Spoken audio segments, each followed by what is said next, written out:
वक्रतुंड महाकाय सूर्यकोटि समप्रभ निर्विघ्नं कुरु मे देव शुभ कार्येषु सर्वदा।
अब इस गांव को कोई नहीं बचा सकता।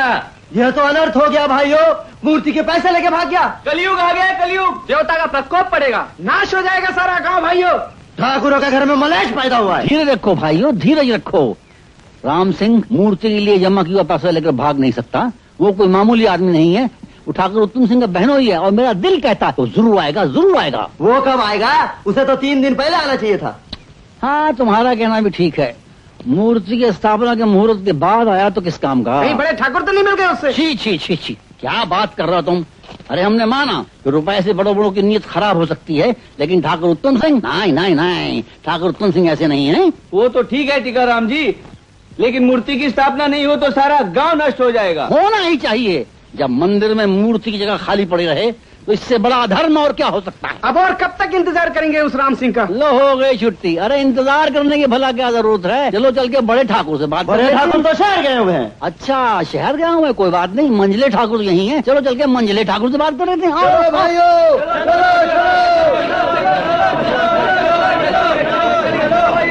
मंझले ठाकुर। हाँ जी, ओ मंझले ठाकुर, कहीं ये भी चंपत तो नहीं हो गया?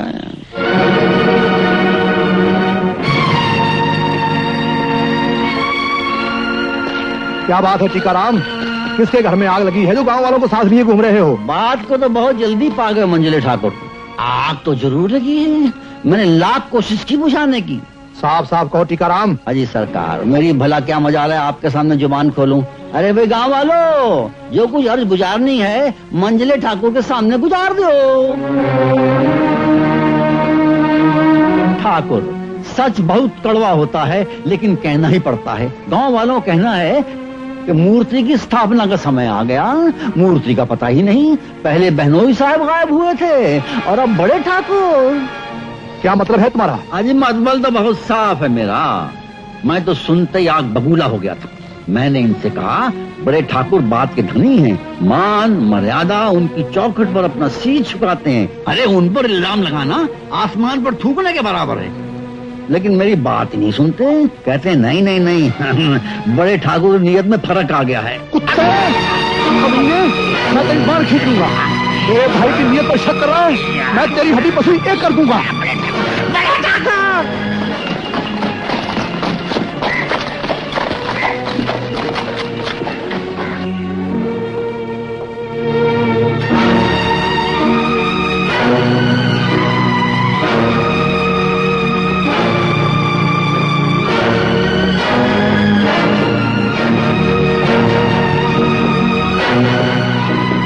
टीकाराम, मेरे साथ आओ।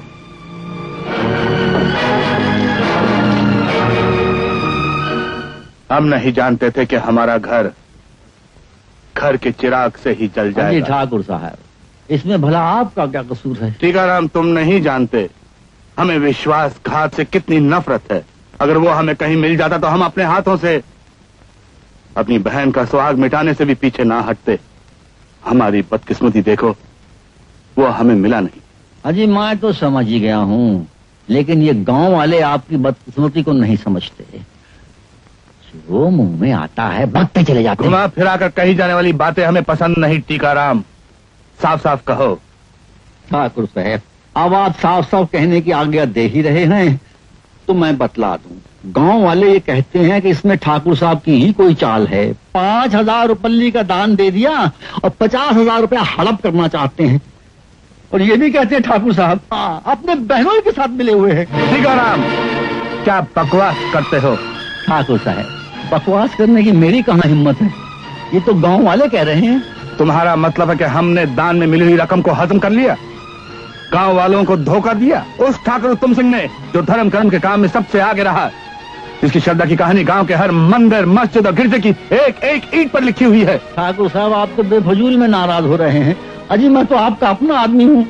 तुम्हारे अपनेपन में कितनी बेगानगी है ये हम अच्छी तरह जानते हैं। मेरा कहने का मतलब तो ये था कि गांव वालों को जब मूर्ति की जगह खाली नजर आएगी तो आपके खानदान चुप रहो। जब तक हम जिंदा हैं हमारे घराने की नियत पर कोई उंगली नहीं उठा सकता। गांव वालों से कह दो, मूर्ति की स्थापना होगी, जरूर होगी और वक्त पर होगी।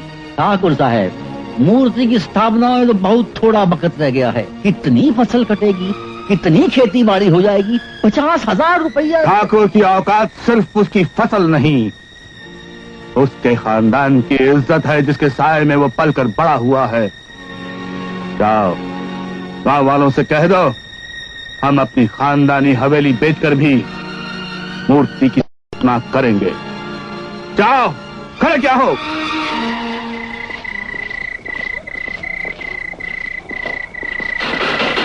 कौन? मैं हूँ टीकाराम। मैं तो डर ही गया था भैया। अपने पराये जब सभी दुश्मन हो जाएं तो फिर डरना ही पड़ता है। मेरा तो ख्याल है इस वक्त मौका अच्छा है, अंधेरे की आड़ लो और भाग जाओ यहाँ से। कोई खतरा तो नहीं? नहीं नहीं, गांव वाले तुम्हें ढूंढते ढूंढते थक गए हैं। भैया देखो, घबराने की कोई बात नहीं है। शहर में जाओ और एक नई जिंदगी शुरू करो। जाओ जाओ। ठीक है लाला, तुम्हारा एहसान मैं कभी नहीं भूलूंगा। चलता हूँ। लाला, तुम्हारी ये चाल हमारी समझ में नहीं आई। चाल? कौन सी चाल भैया? एक तो मंदिर की मूर्ति का माल जाने दिया, दूसरे चोर को भगा दिया। ये चोर उत्तम सिंह का बहनोई है।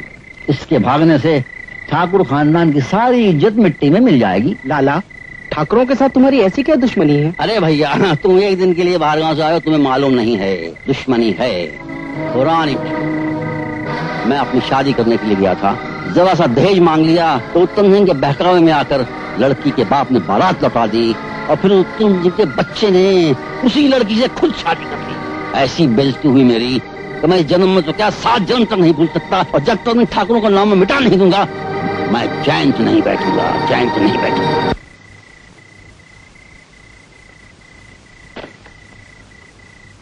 कौशल्या, कौशल्या, दरवाजा खोलो जल्दी।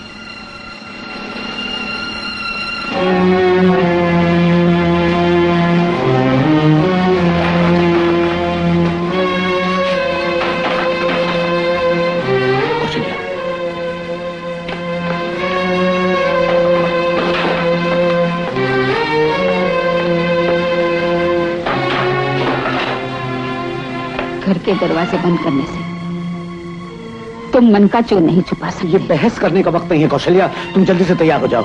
मैंने शहर में रहने का सारा बंदोबस्त कर लिया है। पहले ये तो पूछ लिया होता कि तुम्हारे जाने के बाद मुझ पर क्या बीती, मेरे भाइयों पर क्या बीती। तुम्हारे कारण गली मोहल्ले में निकलना मुश्किल हो गया है। पहले मैं अपने भाइयों की घर की इज्जत थी, लाज थी, लेकिन आज अपमान बन गई हूँ। तुमने हमारे पुरखों की इज्जत मिट्टी में मिला दी है। देखो कौशल्या, मैं कोई देवता नहीं हूँ, एक साधारण सा आदमी हूँ। हर आदमी की तरह मुझ में भी कमजोरी है। मेरी बात सुनो कौशल्या, उस पैसे से हम अपना घर बसाएंगे, नया जीवन शुरू करेंगे। जिस घर की नींव ही अधर्म हो, पाप हो, उस घर का अंत क्या होगा? इन बातों को छोड़ो कौशल्या, विजय को उठाओ और चलो मेरे साथ। तुम कहते हो वक्त नहीं है, लेकिन मैं कहती हूँ अब भी वक्त है, अब भी कुछ नहीं बिगड़ा। तुम लोगों की अमानत वापस कर दो। मैं तुमसे विनती करती हूँ, हाथ जोड़ती हूँ, ये धर्म कार्य के पैसे वापस लौटा दो, लौटा दो। तुम्हारा दिमाग खराब हो गया है कौशल्या। आखिर समय किसके लिए कर रहा हूँ? तुम्हारे लिए, अपने बेटे के लिए। मैं चाहता हूँ मेरा बेटा शहर में रहकर सुख की जिंदगी बिताए, मेरी तरह तुम्हारे भाइयों के टुकड़ों पे ना पड़ा रहे। अब मैं समझी, मेरे भाई ठीक ही कहते थे तुम्हारे बारे में, लेकिन मैंने उनकी मर्जी के खिलाफ घर बार छोड़ के उनकी मान मर्यादा की परवाह न करते हुए तुमसे शादी की। लेकिन तुम हमेशा निकम्मे और नाकारा ही रहे। ठीक है, तुम्हारी जो मर्जी आए करो। जाओ अपने भाइयों की चौखट पर और खटखटाओ उनका दरवाजा। मैं अपने बेटे को लेके जा रहा हूँ। नहीं, आओ बेटे। मैं तुम इस पाप के रास्ते पे नहीं जाने दूंगी। पाप और पुण्य, हट जाओ, छोड़ दो मुझे। देखो, तुम इस बच्चे की जिंदगी में कांटे बो रहे हो। मैं तुम्हारे हाथ जोड़ती हूँ, मैं कहता हूँ छोड़ दो मुझे। तुम्हें मेरी कसम, इस बच्चे की कसम। क्या कौशल्या?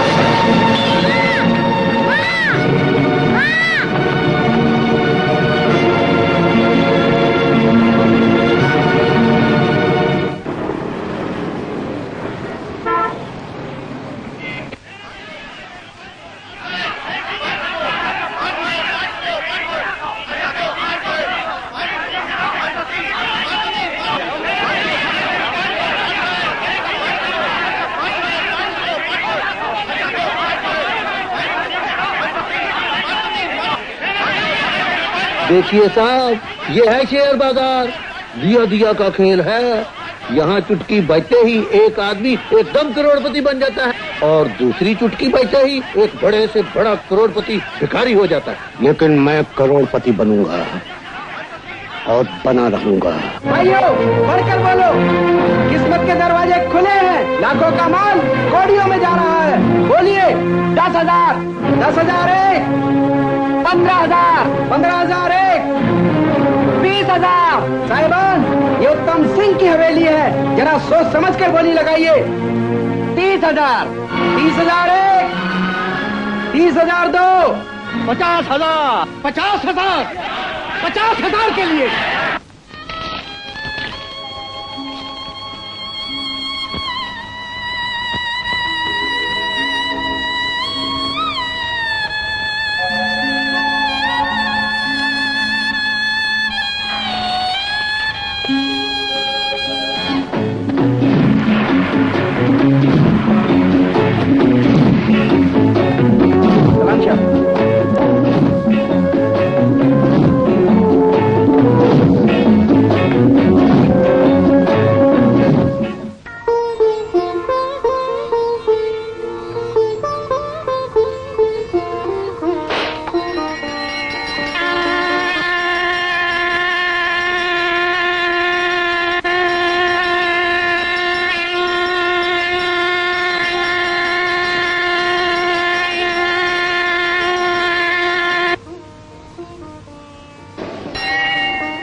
ठाकुर साहब, आपने मूर्ति की स्थापना करके उस धब्बे को धो दिया जो आपके कुल पे लगा था।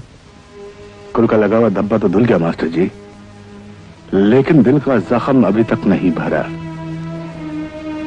हम राम सिंह को माफ नहीं कर सकेंगे।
शर्मा जी, मैंने कभी जिंदगी में हवा के रुख की परवाह नहीं की।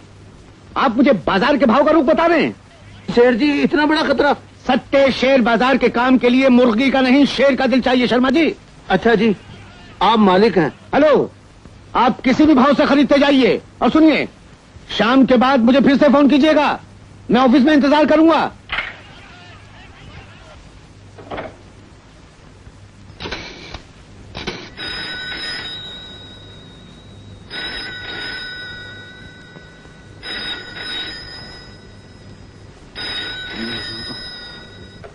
कौन है? तुम्हारा बाप। Good morning dad. Good morning नहीं,